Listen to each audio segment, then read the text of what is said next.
오늘 말씀을 가지고 임마누엘의 하나님이라고 하는 제목을 가지고 함께 말씀을 나누고자 합니다. 우리가 읽지는 않았지만 앞부분인 마태복음 1장 1절에서 17절에는 예수님의 족보에 대해서 기록하고 있습니다. 그래서 누가 누구를 낳고 누가 누구를 낳았다는 족보가 기록되어 있습니다. 그래서 먼저 오늘 본문에 들어가기 전에 족보를 잠깐 나누고 나서 오늘 말씀을 나누도록 하겠습니다. 그렇다면 이 저자인 마태는 왜 족보를 기록한 것인가? 족보를 기록함으로써 도대체 우리들에게 무엇을 말하고 싶어 했던 것일까? 그것은 한마디로 말하면 예수님은 아브라함과 다윗의 자손이다 라는 이야기입니다. 왜냐하면 하나님께서는 창세기 22장 18절과 사무엘하 7장 12절에서 아브라함과 다윗의 자손에서 메시아가 나오실 것을 약속하셨기 때문입니다. 아마도 마태는 예수님이 아브라함과 다윗의 자손으로 나신 것이 맞은지 아마 깊이 생각하며 연구를 했을 것입니다. 근데 우리가 알다시피 족보의 내용을 가만히 읽어보면 아브라함의 아내 사라나 이삭의 아내인 리브아와 같은 품위 있는 여인의 이름은 기록되어 있지 않고 도덕적으로 윤리적으로 도무지 용납하기 힘든 다말이나 이방 여인으로서 기생 출신인 라합이나 또 이방 여인 모압 출신의 과부 룻 등이 족보에 기록되어 있는 것을 보게 됩니다. 그리고 우리가 읽지 않았지만 마태복음 1장 17절 중반절 이하에 보면 이스라엘이 바벨론의 포로로 잡혀간 사건도 기록되어 있습니다. 그렇다면 그런 족보 속에 감추어진 역사들을 통해서 우리에게 도대체 무엇을 전해주고 싶어 했던 것일까? 그것은 하나님께서 그렇게 예수님을 아브라함과 다윗의 자손으로 나게 하시겠다고 한 그 약속을 이루시기 위해서 영적으로 얼마나 악한 사단과 치열한 싸움이 있었는지, 그리고 죄악된 인간을 향하여 예수님을 보내시기까지 하나님께서 얼마나 오래 참으시며 준비하셨는지를 우리는 족보를 통해서 생각해 봐야 합니다. 여러분, 우리는 구속사적인 관점에서 이 세상의 역사를 바라보고 해석해야 합니다. 아담과 하와가 범죄한 이후에 에덴 동산에 쫓겨납니다. 창세기 3장 15절에 보면 하나님은 장차 여인의 후손으로 태어날 자가 사단을 철저히 괴멸시키고 죄에 빠진 인류를 구원해낼 약속의 씨를 보내실 것을 말씀하십니다. 악한 사단은 당연히 그 약속이 성취되지 못하도록 방해합니다. 놀랍도록 역사합니다. 악한 사단은, 그래서 사단은 특별히 아담과 하와의 후손인 가인을 통해서 동생 아벨을 죽이게 됩니다. 이 카이니즘은 힘의 원리에 의해서 지배된 사상을 말합니다. 그 뿌리는 인본주의에서 나왔습니다. 그리고 그 결과물이 창세기 11장의 바벨탑 사건입니다. 카이니즘을 전승하는 사람으로 노아의 자손 중에 함이 태어나고 함의 후손인 가나안 사람이 탄생하였고 그 혈통을 따라서 다시 인류의 역사상 최초로 힘으로 나라를 건설하고 거대한 문명을 일으키는 니무스라는 이 후손이 태어나게 됩니다. 그가 곧 바벨론이라고 하는 거대한 나라를 건설해서 힘을 바탕으로 하는 인간의 나라가 세워지고 인간 중심의 세상을 만들게 됩니다. 그렇게 해서 이 바벨론은 인간 중심의 문화, 그리고 인본주의의 문화, 즉 휴머니즘의 문화를 형성하게 되었고, 이러한 힘의 철학을 바탕으로 건설하는 휴머니즘은 나중에 세월이 흘러서 헬레니즘으로 계승이 됩니다. 헬레니즘은 알렉산더 대왕이 죽은 기원전 323년부터 로마가 이집트를 정복한 기원전 31년경까지의 그리스 로마의 문명을 가리킵니다. 헬레니즘은 모든 것이 사람에게서 시작되고 모든 것의 바탕은 사람이라고 생각하기 때문에 사람이 모든 것의 근본을 삼으려 합니다. 역시 휴머니즘과 본질이 같습니다. 어쨌든 하나님은 또다시 구원 사역을 성취하기 위해서 이 인간 중심의 문화, 인본주의 문화인 휴머니즘의 본산지에서 창세기 12장에 보면 아브라함을 불러냈습니다. 아브라함은 휴머니즘의 본산지에 불려나와 신본주의 국가인 하나님이 중심이 하나님이 통치하시는 나라 이 신본주의 국가인 헤브라이즘을 건설하고 하나님이 통치하시는 하나님 나라 건설에는 대전제를 걸고 가나안으로 이주해서 그곳에서 새 나라를 건설하게 됩니다. 이처럼 아브라함을 통해서 건설한 나라가 하나님의 나라입니다. 하나님의 통치가 적극적으로 구현되는 사상이 바로 아브라함이즘으로 곧 헤브라이즘 이 중심 사상입니다.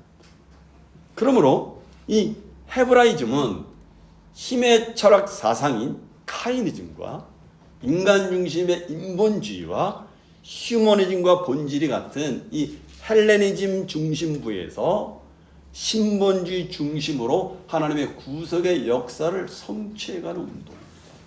그래서 인류 역사는 크게 보면 두 기둥의 싸움입니다. 헬레니즘과 헤브라이즘의 끊임없는 대결의 갈등의 관계의 역사입니다. 이처럼 힘의 철학인 헬레니즘과 하나님의 의를 구현하는 헤브라이즘과의 싸움이 극단적으로 역사 선상에서 보여진 사건이 바로 우리가 잘 아는 홍해 사건입니다. 이 사건을 통해서 힘의 철학이 처참하게 박살이 납니다. 그러자 사단은 힘의 철학을 바탕으로 하는 인본주의, 즉 헬레니즘으로 신본주의인 헤브라이즘을 상대한다는 것은 도저히 적수가 되지 못한다는 사실을 간파하게 됩니다. 그래서 이 신본주의 중심인 헤브라이즘을 무너뜨리기 위해서 세운 전략이 헤브라이즘 안에 부패성을 심어놓는 전략입니다. 그것을 보여주는 것이 바로 이스라엘 백성들이 가나안에 들어가서 스스로 바알 우상에 빠져서 부패하는 결과를 가져오게 되는 이야기입니다. 특별히 마태복음 1장 18절 중반절 이해 보면 이스라엘 전체가 죄악으로 말미암아 나라를 잃고 바벨론으로 포로로 잡혀간 상황에서 아브라함과 다윗의 대가 끊어질 것 같은 상황에서도 하나님의 구원의 역사를 이어가셨다는 것입니다. 우리가 주의 깊게 살펴야 될 것은 구약의 선지서를 보면 예레미야나 이사야와 같은 이 의로운 선지자들은 바벨론과 같은 이방의 외부 나라에 의해서 고난과 핍박을 받은 것이 아니었습니다. 오히려 헤브라이즘을 추구하라고 세우신 이스라엘의 왕들에 의해서 핍박을 받는 기이한 현상을 우리가 보게 됩니다. 그리고 그와 같이 정치력과 군사력과 제도의 힘을 사용하여서 의인을 핍박한 결정적인 사건이 신약에 들어와서 바로 예수 그리스도의 죽으심입니다. 이처럼 주님은 그 당시 헬레니즘을 대표하는 로마에게 핍박을 받는 것이 아니었어요. 역설적이게도 메시아 왕국을 건설하겠다는 열망을 내세우면서 이스라엘의 전통과 제도를 주관하였던 이 헤브라이즘을 대표하는 바리새인들과 서기관들과 제사장들로 구성된 소위 종교 지도자부터 주님은 고난과 핍박을 받으시고 십자가에서 죽임을 당하셨습니다. 이처럼 우리는 족보를 통해서 인간의 죄성과 악한 사단의 회방에도 불구하고 하나님께서 예수님을 통한 구속의 역사를 이루기 위해서 얼마나 역사하셨는지를 깨닫게 됩니다. 이러한 족보의 역사를 통해서 하나님의 신실하신 사랑을 깨달을 수 있고 또 하나님의 구속의 역사는 전적으로 하나님의 은혜에 의해서 이루어가시는 역사심을 우리는 이 족보를 통해서 다시 확인하고 배우게 됩니다. 그리고 이어서 본문 18절 상반절에 보면 예수 그리스도의 나심은 이러하니라 라고 말씀이 시작합니다. 그리고 그 이후의 본문을 보면 이제는 더 이상 누가 누구를 낳았다는 기록이 없습니다. 앞에서 계속 누가 누구를 낳았다, 누가 누구를 낳았다, 누가 누구를 낳았다 얘기하면서 그리고 18절에 예수 그리스도의 나심이 이러하니라 라고 말씀하시고 그 이후에는 아무것도 기록이 없습니다. 무엇을 보여줍니까? 바로 아브라함부터 시작된 하나님의 구속의 역사가 예수님의 탄생으로 말미암아 완성되었다는 것을 보여줍니다. 이 예수 그리스도는 하나님의 약속의 성취요 구속의 역사의 완성입니다. 수천 년 동안 인류는 곧 오소서 임마누엘 오 구하소서 이스라엘이여 라는 이 노래를 부르면서 고통과 절망 속에서도 이 예수님을 메시아를 기대하면서 살아왔습니다. 근데 마침내 그토록 기다리던 메시아이신 예수님이 이 땅에 오신 것입니다. 인류의 구원의 역사가 가장 결정적인 일이 시작됩니다. 자, 그러면 예수님의 탄생이 어떻게 이루어졌습니까? 오늘 보면 18절 중반절에 보니까 그의 어머니 마리아가 요셉과 약혼하고 동거하기 전에 성령으로 잉태되는 것이 나타났더니 라고 기록하고 있습니다. 마리아가 예수님을 잉태한 것은 요셉과 약혼한 상태였을 때입니다. 당시 유대 사회에서 약혼은 오늘날의 약혼보다 훨씬 더 강한 법적 구속력을 지녔습니다. 약혼을 하면 법적으로 부부가 됩니다. 물론 유대인들은 약혼하고서 정식으로 결혼할 때까지는 동거를 하지 못합니다. 그래서 여자는 친정에 가 있게 됩니다. 이런 약혼은 아주 중요하기 때문에 법적으로 남편으로 아내로 부르기도 하지만 동침은 할 수가 없었습니다. 약혼 기간에 남편이 죽으면 아내는 과부로 지내야만 했어요. 그 정도로 약혼은 중요하고 기간은 1년 정도였습니다. 이 약혼 기간이 지나면 정식으로 결혼을 하고 동거를 합니다. 그런데 본문을 보니까 동거를 하기 전에 마리아에게서 성령으로 잉태된 것이 나타났습니다. 근데 여러분 여기 성령으로 잉태된 것이 나타났더니 라고 말씀을 하고 있는데 여기 나타났다라는 단어가 히브리 헬라의 원어를 보니까 이 시제가 수동태로 기록됩니다. 수동태, 능동태가 아니라 수동태요. 이것은 마리아가 예수님을 잉태하는 이 소식을 들은 잉태하는 이 과정을 하나님이 전적으로 주도했다는 것을 보여주는 내용입니다. 그리고 성경을 보니까 마리아가 아이를 잉태했다는 소식을 들은 요셉은 몹시 당황하고 놀라지 않을 수 없었던 것 같습니다. 그래서 19절에 보니까 그의 남편 요셉은 의로운 사람이라 그를 드러내지 아니하고 가만히 끊고자 하였다라고 기록하고 있습니다. 여기서 의롭다는 말은 율법의 의를 말합니다. 율법의 의대로 하면 요셉은 마리아를 법적으로 데려가야 됩니다. 아니 동거도 하는데 아니 약혼녀가 임신을 했어. 그렇죠? 법적으로 데리고 가야 돼요. 그런데 요셉은 자기가 정혼한 마리아에게서 배신감을 느꼈겠지만 율법대로 처리하지 않았습니다. 그래서 마리아의 임신을 드러내지 않고 가만히 끊고자 했어요. 가만히 끊고자 했다는 말은 그 약혼을 파기한다는 뜻입니다. 계속해서 20절에 보니까 이 일을 생각할 때 주의 사자가 현몽하여 이르되 다윗의 자손 요셉아 내 아내 마리아 데려오기를 무서워하지 말라. 그에게 잉태된 자는 성령으로 된 것이다 라고 말씀합니다.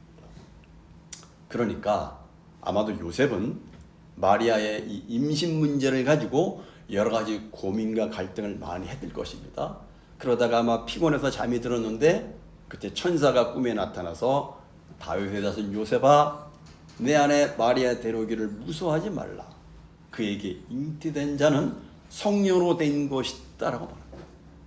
천사는 요셉에게 마리아를 데려오게 하고 마리아가 부정을 저질러서 그런 것이 아니라 성령으로 임신이 된 것이므로 마리아에게 대한 오해를 풀게 했습니다. 특히 여기서 천사는 요셉을 뭐라고 부르냐면 다윗의 자손 요셉아라고 부릅니다. 이것은 앞에서 언급한 대로 하나님께서 다윗의 후손 중에서 그리스도가 나실 것이라고 약속하신 것을 다시 한번 확인시켜주는 말씀입니다. 또한 창세기 3장에서 메시아를 여자의 후손이라고 하셨는데 이는 마리아가 바로 그 여자요, 또한 예수님이 그 여자의 후손임을 분명히 말해줍니다. 하나님은 그동안 구원 역사와 관련해서 약속하신 모든 것을 그 약속의 말씀대로 신실하게 이루어 주신 것입니다. 그렇다면 예수님이 탄생하신 목적과 예수님이 감당해야 될 사명이 무엇입니까? 21절을 다 같이 한번 읽어보겠습니다. 21절 시작. 아들을 낳으리니 이름을 예수라. 이는 그가 자기 백성을 그들의 죄에서 구원할 자이심이라 하니라. 예수라는 이름은 여호와는 구원이시다라는 뜻입니다.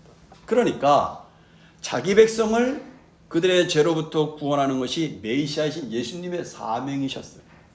그러나 우리가 잘 알고 있듯이 그 당시 1세기 유대인들이 기대했던 메시아는 전혀 달랐습니다. 그들이 기대하는 메시아는 정치적인 메시아였어요. 그래서 그들은 메시아가 오면 로마의 압자에 있었던 이스라엘의 민족을 회복시키시고 다윗의 영광스러운 왕국을 재건할 것이라고 그들은 기대했습니다. 하지만 마태는 이 메시아의 역할이 죄와 관련된 영적인 문제 해결임을 분명히 밝힙니다. 마태는 예수님이 자기 백성을 그들의 죄에서 구원하실 분이라고 분명히 이야기를 합니다. 여기 자기 백성은 구약의 관점에서 보면 이스라엘을 가리킵니다. 하지만 마태복음 전체를 읽어보면 여기 백성이나 23절에서 우리는 가깝게는 유대인들과 이방인들로 구성된 교회라는 사실을 우리는 알게 됩니다. 이처럼 예수님은 정치적인 메시아가 아니라 자기 백성을 그들의 죄에서 구원하실 분임을 나타내 보여줍니다. 그러므로 성탄절의 핵심은 인류의 죄 문제를 해결하기 위해서 예수님이 이 땅에 오셨다는 사실입니다. 유대인들이 생각했던 육신적인 메시아의 모습과는 달리 예수님은 자기 백성의 죄에서 그들을 구원하실 분이십니다. 하나님께서 죄인들과 함께 하심으로써 구원하려고 오신 사건은 복음 그 자체이고 어두운 세상에 빛을 비치는 유일한 소망입니다. 하나님은 이미 약속의 말씀을 통해서 여러 번 이것을 분명하게 말씀하셨습니다. 왜냐하면 여러분, 사람들에게 많은 문제가 있지만 이 죄의 문제를 반드시 해결해야만은 이 문제를 본질로 보셨기 때문에 그렇습니다. 인간은 이 죄 때문에 고통하고 이 죄 때문에 멸망을 당하게 되어 있습니다. 더욱 심각한 것은 이 죄는 한 번 죽는 것으로 덮어지는 것이 아니라는 것입니다. 그래서 히브리서 9장 27절에 보니까 한 번 죽는 것은 사람에게 정하신 것이지만 그 이후에는 심판이 있을 것이라고 말씀하셨습니다. 죽은 후에는 반드시 심판이 있습니다. 그러므로 살아 생전에 죄로부터 구원을 받지 못할 때 그는 영원히 꺼지지 않는 유황불 모신 지옥 심판을 받을 밖에 없지요. 그런데 마리아를 통해서 이 땅에 오실 예수님은 이런 죄인들을 죄에서 구원할 구세주이십니다. 이 예수님은 성령으로 잉태하시고 태어나신 하나님이시기 때문에 아무 죄가 없으신 분이십니다. 그러므로 하나님이신 예수님이 형벌을 받으실 이유가 전혀 없으셨죠. 하지만 택한 백성들을 그 죄에서 구원하시기 위해서 예수님은 대신 죄를 짊어지시고 십자가에서 피 흘려 돌아가셨습니다. 그리고 사망 권세를 파하시고 사흘 만에 다시 살아나셨습니다. 그래서 누구든지 이 예수 그리스도를 믿으면 죄로부터 구원을 받을 수 있는 길을 열어주셨어요.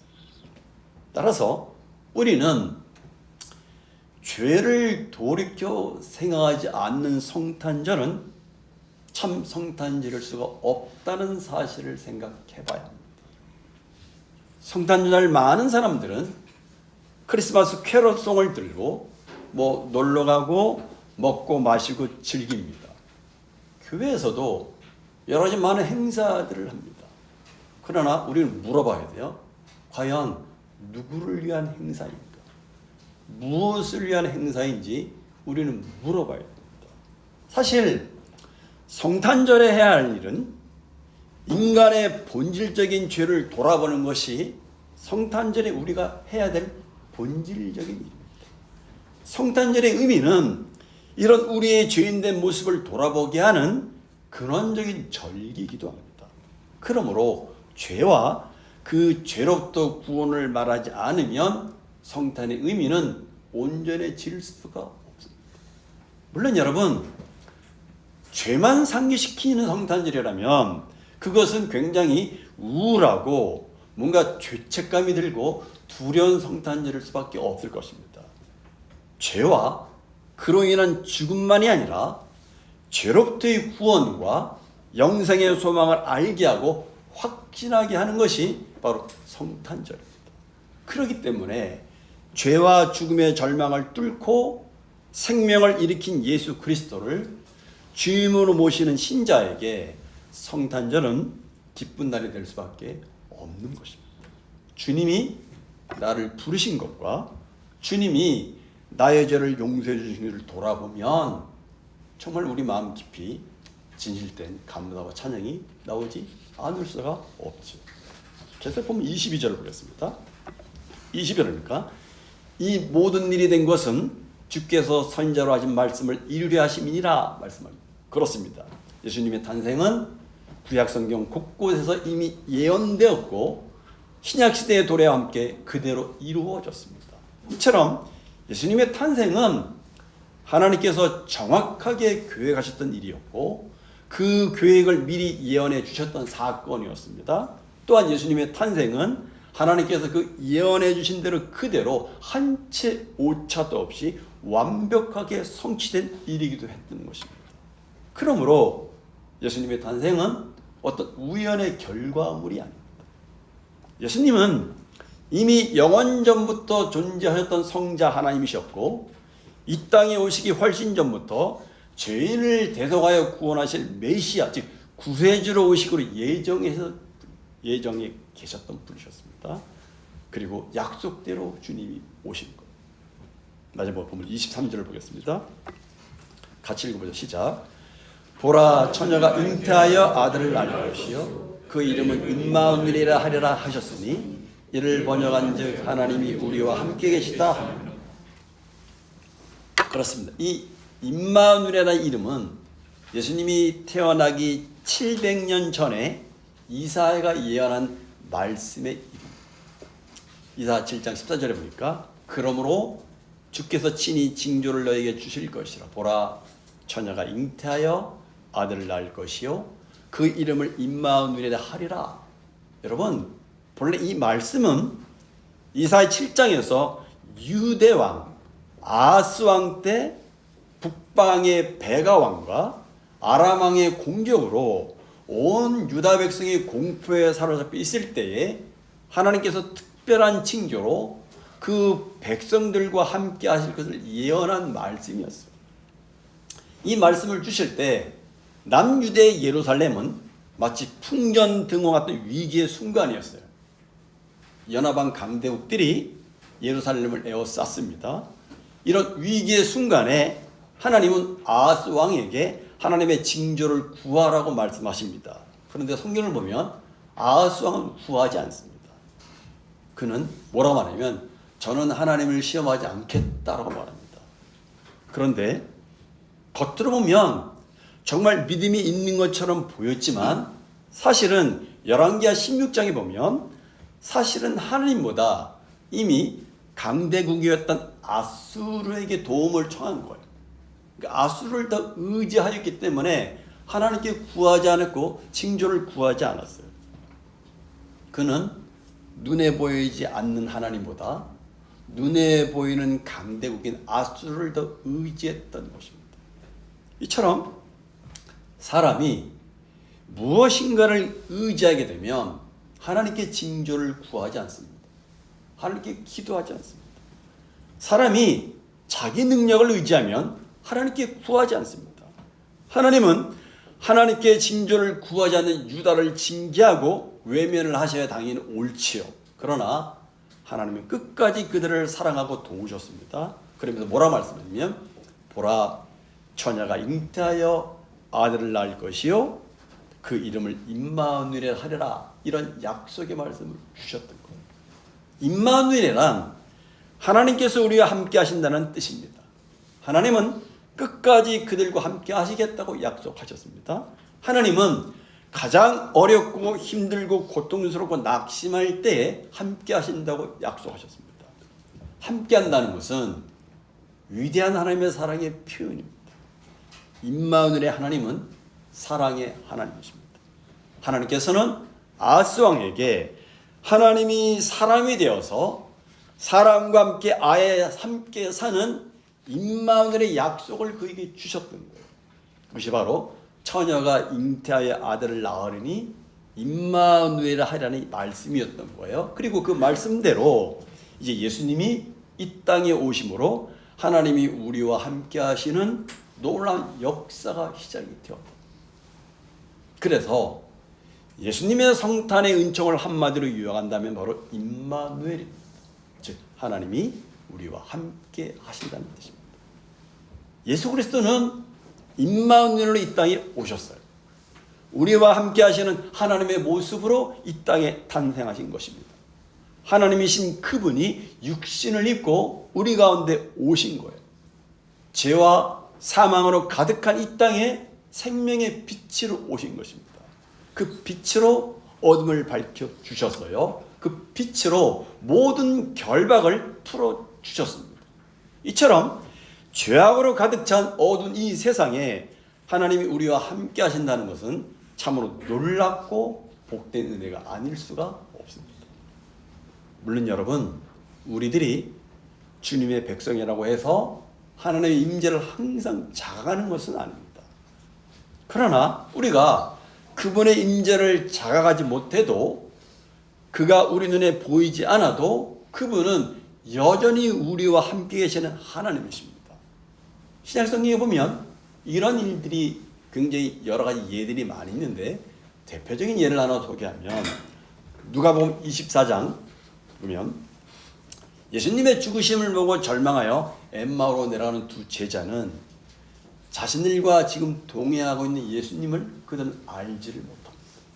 그러자 주님은 그리스도가 고난을 받고 부활의 영광을 받게 되실 자세히 풀어서 제자들에게 설명을 해줍니다. 그리고 그들이 음식을 먹을 때 축복 기도를 하십니다. 그리고 말씀을 축사를 해줍니다. 제자들은 예수님이 축사하신 그때를 떠올리면서 그제서야 예수님이신 것을 알게 됩니다. 그리고 말씀을 가르쳐 주실 때 뜨거워진 마음을 그들을 확인하고는 다시 가던 길을 돌아서 예루살렘으로 돌아갑니다. 여러분, 우리 역시 마찬가지입니다. 지금은 깨달지 못해도 하나님이 우리와 함께 하셨다는 사실을 우리도 고백하는 날이 와요. 6개월 전에는 몰랐는데 6개월이 지난 후 돌아보니까 맞아, 그때 하나님이 함께 하신 거구나. 그렇죠. 그렇게 우리는 깨닫게 됩니다. 계속해서 마무리를 하겠습니다. 성경을 마태복음을 계속해서 보면 여러분 혹시 마태복음의 마지막 구절을 기억하십니까? 마태복음 28장 20절에 보니까 내가 너에게 분부한 모든 것을 가르쳐 지키게 하라. 볼지어다 내가 세상 끝날까지 너희와 항상 함께 있으리라 하시느라 라고 말씀하십니다. 20절 앞의 말씀과 연결하면 이제 주님께서 십자가에 죽으시고 부활하신 이 주님의 소명을 받고 두려움 가운데 제자의 길을 가야 되는 제자들에게 임마누엘의 약속을 상기시켜 주시는 것으로 마태복음 28장으로 마무리가 됩니다. 제자들이 영혼 구원을 위해서 복음을 전하는 삶을 살 때 외로움과 고난의 삶에 함께 동행해 주시겠다고 주님이 약속을 해 주시는 거예요. 이처럼 마태복음 1장 23절에서 임마누엘로 시작을 하여서 마태복음 28장 20절에서 마지막 임마누엘로 마태복음이 끝을 맺습니다. 그리고 역사를 보면 지난 2000년 동안 교회는 수많은 박해와 핍박과 대립 속에서도 세상 끝날까지 언제나 함께 하실 것이라는 주님의 약속 안에서 교회가 살아왔습니다. 그리고 이것은 우리에게도 오늘 동일하게 주시는 약속의 말씀입니다. 성도 여러분, 저와 여러분이 신자가 된다는 것은 결국 이 땅에 하나님의 나라를 이루기 위해서 헌신하는 삶을 사는 것을 말합니다. 그럴 때 하나님께서 한 가지 복을 허락하셨는데 뭐냐면 내가 세상 끝날까지 항상 너희와 항상 함께 있을 것이라고 하는 이 임마누엘의 약속, 축복을 주셨다는 것입니다. 그렇다면 여러분, 이제 성탄절에 주님을 어떻게 기념하며 회상을 해야 될지 분명해졌습니다. 하늘과 땅의 권세를 갖고 세상 끝날까지, 세상 땅끝까지 함께 하시는 그 주님 안에 실제로 우리가 거하고 있어야 한다는 것입니다. 그리고 그 은혜를 흑암의 세력에 묶여서 참 빛을 보지 못하는 우리 주변에 나누면서 우리는 실현을 해야 됩니다.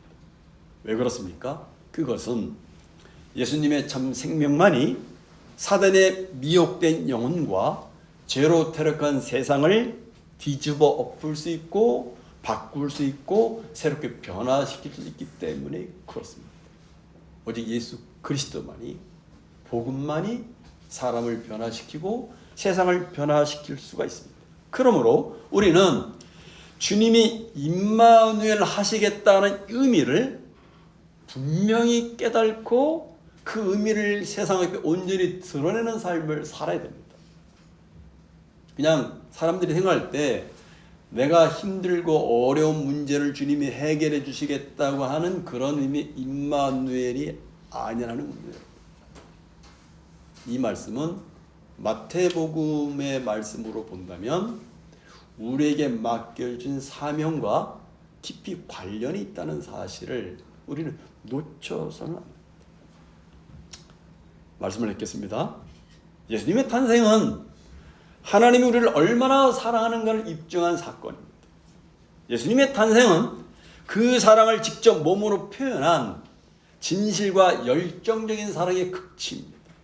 이 땅에 오신 임마누엘 하나님은 저와 여러분을 위해서는 어떤 아픔과 희생도 각오하신 분이셨습니다. 그러므로 이 성탄과 임마누엘은 결국 남의 이야기가 아닙니다. 바로 저와 여러분을 얼마나 사랑하신가를 보여주신 사건입니다.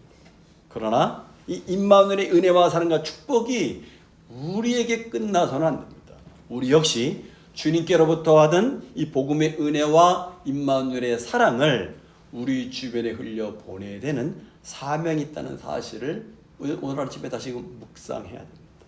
우리는 이 세상의 고통의 궁극적인 원인이 인간의 죄 때문이고 인간이 하나님과 함께 하지 않기 때문이라는 사실을 우리는 분명히 세상 사람들에게 알려야 됩니다. 저와 여러분은 예수 그리스도 안에서 이미 실현된 임마누엘의 복을 누리며 살아가고 있기 때문에 우리는 정말 복된 사람입니다. 우리는 너무나 영광스러운 사람입니다. 우리는 정말 참으로 행복한 사람들입니다. 너무나 감사한 일입니다. 그러나 이 영광스러운 성탄절에 이 임마누엘의 복에 대해 감사할 뿐만 아니라 동시에 말씀드린 대로 이 임마누엘의 복된 소식을 우리 이웃에게 전할 사명이 우리에게 있다는 사실을 다시 우리 마음에 새기는 성탄절 아침이 되시길 바랍니다. 기도하시겠습니다.